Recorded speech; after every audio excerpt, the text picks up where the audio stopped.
আপনারা জানেন যে আমাদের হাদি ভাইকে হত্যা করা হয়েছে এবং এখন পর্যন্ত প্রশাসনের কোনো আসলে নিয়ে কোনো গা ব্যথা নেই, মাথা ব্যথা নেই। এখন পর্যন্ত হাদির যে যারা হত্যা করেছে তারা এখন পর্যন্ত ওপেনে ঘোরাফেরা করতেছে, ভিডিও বার্তা দিতেছে, অথচ প্রশাসন তাদেরকে ধরতেছে না। আজকে আমরা সারা বাংলাদেশে মার্চ ফর হাদি ভাইয়ের জন্য কর্মসূচি রেখেছি। আজকে বরিশালে এখান থেকে আমরা মার্চ ফর হাদি ভাইয়ের জন্য মানে মিছিল নিয়ে আমরা বিভিন্ন স্থানে এখান থেকে মুভ করব।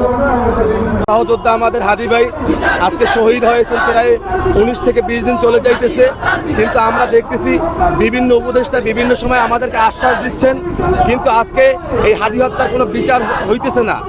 এর পিছনে আমরা যেইটুকু মনে করি, এর পিছনে এই ইন্টারিম গভর্নমেন্টও জড়িত আছে, আমরা এইটুকু মনে করি।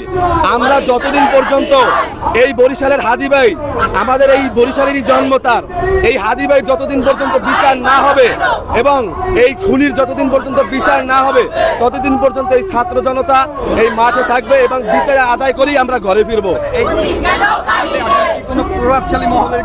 আমরা এর পিছে বাংলাদেশ গভর্নমেন্ট সহকারে বিভিন্ন রাজনৈতিক মহলের আমরা এর পিছনে জড়িত মনে করি এবং আমরা আরো বলতে চাই যে আজকে এই মার্চ ফর হাদি আজকে মাত্র শুরু। আমরা এই বিচার যতদিন পর্যন্ত না পারবো এর থেকে বিভিন্ন সময় এর থেকে কঠোর আন্দোলন করে এবং আমরা এই বিচার আদায় করেই ফিরবো। কেননা এই হাদি ভাই হলো আমাদের বরিশালের সন্তান, এই তার যে একটা আমাদের যে একটা তার যে অপূর্ণতা রেখে গেছেন, এই অপূর্ণতা করে আমরা বাসায় ফিরবো ইনশাল্লাহ।